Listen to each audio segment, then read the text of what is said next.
علامہ اقبال کو یہ خواب دکھایا، اللہ نے اس کے دل میں یہ بات ڈالی، انہوں نے اس خواب کی تعبیر کے لیے محمد علی جناح کو ڈھونڈا جن کو ہم قائد اعظم کہتے ہیں۔ تو اللہ تعالیٰ نے ایک بندے کو خواب دکھایا، دوسرے کو تعبیر، اور انہوں نے میدان جیتا سچائی پر، صدق پر، لگن پر، امانت پر، انسانیت کی معراج تھے یہ لوگ۔ محمد بخش نام تھا علامہ اقبال کے خادم کا، ہمیشہ اس کو محمد بخش کے نام سے پکارتے تھے۔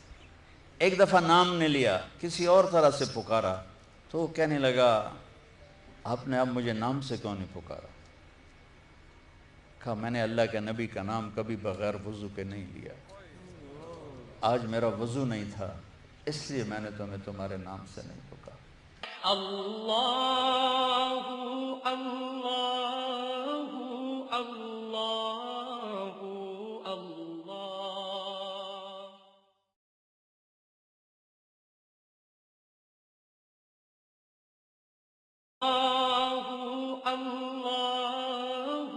اللہ اللہ۔ دو ریاستیں اسلام کے نام پہ بنی، دو ریاستیں، ایک مدینہ منورہ کی ریاست جس کی بنیاد میرے محبوب نے رکھی، محمد مصطفیٰ صلی اللہ تعالی علیہ وسلم نے رکھی۔ نبوت کا 10واں سال تھا اور آپ بڑے پریشان تھے، چونکہ چچا باہر شیلٹر تھے، اللہ نے اٹھا لیا، اور حضرت خدیجہ گھر میں شیلٹر تھے، ان دونوں کو اٹھا لیا، اور آپ بے آسرا ہو گئے ایک طرف۔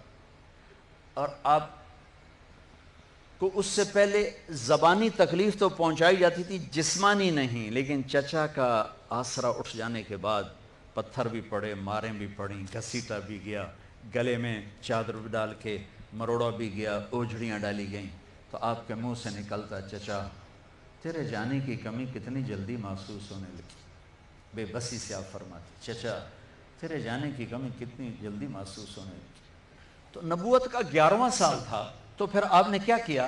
آپ مینا میں حج کے سیزن میں آپ فرماتے لوگوں سے کہ مجھے اپنے دیس لے جاؤ، میں اللہ کا پیغام سنانا چاہتا ہوں۔ لوگ کہتے تیری قوم تیری دشمن، ہم تمہیں لے جائیں گے تو وہ ہمارے دشمن ہو جائیں گے، تو قریش تو سب سے تکڑا قبیلہ ہے، ہم تو نہیں ٹکر لے سکتے۔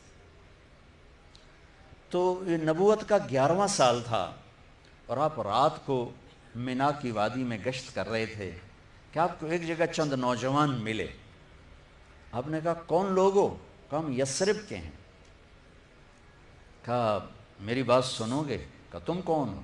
کہا میں اللہ کا نبی ہوں۔ کہا اچھا اللہ کا نبی ہو، سناؤ۔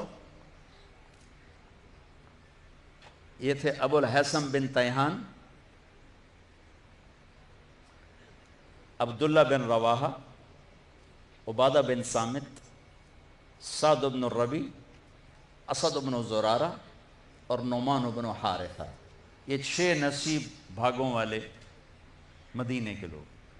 تو ہم نے کہا وَإِذْ قَالَ إِبْرَاهِيمُ رَبِّ اجْعَلْ هَذَا الْبَلَدَ آمِنًا وَاجْنُبْنِي وَبَنِيَّ أَن نَّعْبُدَ الْأَصْنَامَ رَبِّ إِنَّهُنَّ أَضْلَلْنَ كَثِيرًا مِّنَ النَّاسِ وَمَن تَبِعَنِي فَإِنَّهُ مِنِّي وَمَنْ عَصَانِي فَإِنَّكَ غَفُورٌ رَحِيمٌ۔ آخر سورۃ ابراہیم۔ کہنے لگے یہ کلام انسان کا نہیں ہے، یہ انسان کا نہیں ہے، یہ لگتا ہے وہی نبی ہے جو یہودی کہتے ہیں کہ نبی آنے والا ہے، چلو بسم اللہ کرو، یہودیوں سے پہل کر جاؤ۔ بیعت ہو گئے، آپ کے سارے دکھ دل درد دور ہو گئے۔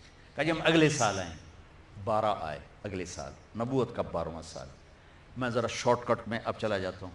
اگلے سال 72 آئے، 2 عورتیں ام عمارہ ام منیع اور 70 مرد، اور بیعت ہوئی ایک گھاٹی میں۔ آخری اس کے چند کلمات سنا تو آخری کلمات، تو یہ زندگی اور موت کی بیعت تھی کہ مدینہ کوئی بڑی طاقتور بستی نہیں تھی، کمزور بستی تھی۔ اب آپ کا مدینے جانے کا مطلب ہے کہ سارا عرب ایک ہو کے وار کرے گا، تو لہذا کام بڑا اوکھا ہے۔ آپ نے فرمایا ہاں ان اللہ ورسولہ یعذرانکم، ہاں اللہ اس کا رسول آپ کی کیفیت کو جانتے ہیں اور آپ کے عذر کو قبول کرتے ہیں۔ کہ یہ بدگمانی میرے بول بچن پر نہیں، عشق کی وجہ سے بدگمانی ہوئی۔ صحابہ نے عرض کی یا رسول اللہ اب آپ مدینے چلے۔ مدینے والوں نے کہا، وہ جو 72 آدمی نے بیعت کی، یہ میں نے آگے چل کے واقعہ سنا دیا، پھر واپس آتا ہوں۔ کہا جب مجھے اللہ کہے گا میں آؤں گا۔ تو نبوت کا 14واں سال تھا جب ہجرت کی اجازت ملی، سب کو اجازت ہوتی گئی۔ آخر میں ابو بکر کہنے لگے یا رسول اللہ میں بھی چلا جاؤں؟ کہا نہیں تم نے نہیں جانا۔ کہا کیوں؟ آپ کے ساتھ جانا؟ کہا ہاں میرے ساتھ جانا۔ تو وہ رونے لگے، کہا میرے پاس ایک اونٹنی آپ کے لیے میں نے رکھی ہوئی ہے۔ کہا ٹھیک ہے بعد میں دیکھیں گے۔ تو تفصیل تو بعد میں سناؤں گا جب اللہ نے مجھے کبھی موقع دیا۔ اب میں مدینے پہنچتا ہوں۔ تو یکم ربیع الاول نبوت کا 14واں سال، اور 14 ستمبر آپ مکہ سے نکلے، غار ثور پہ کھڑے تھے، مکے کو ایک نظر دیکھا، یا مکہ ما اطیبک من بلد و احبک الی، مکہ تو مجھے کتنا پیارا ہے، میری قوم نہ نکالتی میں تمہیں کبھی نہ چھوڑتی۔ میں تو مہاجر نہیں، میرا خاندان قدیم پنجاب کا ہے، جو لوگ ہجرت کر کے آئے ان سے پوچھو کہ وطن چھوڑنا کتنا مشکل کام ہوتا۔ پھر آپ وہاں سے چلے اور 8 دن کے سفر کے بعد آپ مدینہ پہنچے۔ آپ داخل ہوئے ہیں جمعہ کا دن، جیسے آج جمعہ کا دن ہے، بنو سالم کا محلہ پڑتا ہے، وہاں آپ نے جمعہ کی نماز پڑھائی۔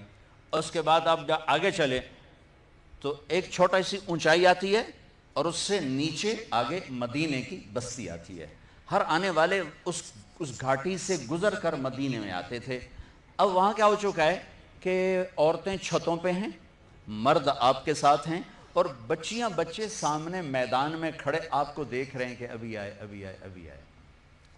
اچھا ہمارے اسکولوں میں ہوتا ہے جب کوئی ایسے ہوتے ہیں فنکشنز تو ہم اپنے بچوں کو کچھ پوئمز یاد کرا دیتے ہیں، پھر وہ وہاں پڑھ کے سناتے ہیں۔ اب یہ جو بچے کھڑے ہیں ان کو کسی نے کوئی نظم یاد نہیں کرائی، یہ ماں کا دودھ پیتے ہی شاعر بن جاتے تھے۔ عرب کا اللہ نے کوئی ایسا خمیر بنایا تھا۔ آپ یوں آ رہے ہیں تو اب پہلے اونٹنی کا سر سامنے آیا، ٹھیک ہے، اونٹنی یوں آتی ہے اور یوں آتی ہے، اور اب نیچے اس طرح ہے، ٹھیک، اس طرح آپ کا چہرہ انور یوں سامنے آیا ہے، اور بچیوں کی نظر پڑی ہے تو میرے رب کی قسم سارے بچے بچیوں کے منہ سے بے ساختہ ایک ہی نظم نکلی، طلع البدر علینا من ثنیات الوداع، وہ 14ویں کا چاند چڑھ آیا، وجب الشکر علینا ما دعا للہ داعی، آج ہم پر اللہ کا شکر واجب ہو گیا۔ ایھا المبعوث فینا جئت بالامر المطاع، یا رسول اللہ یہاں آپ کی ہر بات مانی جائے گی، یہ مکہ نہیں ہے۔ جئت شرفت المدینہ مرحبا بک یا خیر داعی، آج آپ نے ہمارے مدینے کو روشن کر دیا، ہم آپ کا استقبال کرتی ہیں۔ یہ سارے بچے بچیوں نے فی البدی ایک ہی نظم آسمان والا کہلوا رہا تھا کہ میرے نبی کا یوں استقبال کرو۔ مجھے نہیں لگتا کہ آپ نے یثرب کو بدل کے، جو کہ یثرب کہتے ہیں غم کو، غم، تو آپ کبھی برا نام نہیں رکھتے تھے۔ میں آج کل بچے بچیوں کے نام سنتا ہوں پریشان ہو جاتا ہوں کہ کڑے بے وقوف ماں پیو نے نہ رکھیں، نہ کوئی مطلب نہ کوئی حسن۔ میرے نبی نام بدل دیتے تھے جب مطلب غلط ہوتا تھا۔ کتنی احتیاط۔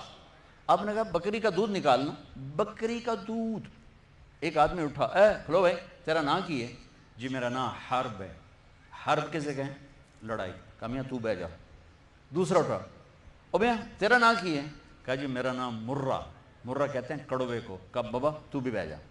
تیسرا اٹھا، او بھائی تیرا نام کی ہے؟ کہا جی میرا نام ہے یعیش، زندہ باد، زندگی، ہاں تو جا کے دودھ نکال۔ اتنی احتیاط فرماتے تھے ناموں میں۔ اب ایسے الٹے سیدھے نام پتہ نہیں کتھوں کٹ کے لے ہم تھے۔ میرے نبی نے یثرب نکاح ہٹا کے مدینہ نام رکھ دیا، یوں مدینے کی بستی وجود میں آئی۔ پھر گردش ایام کوئی 14 صدی گھومی گھومی گھومی گھومی، اور میرے رب کو ایک خطہ بنانے کا میرے رب نے ارادہ کیا، اور اس کے لیے وہ رات چنی. جتنی میں نے تاریخ پڑھی ہے، میں نہیں پہ میں ساری پڑھ لی، جتنی میں نے پڑھی ہے،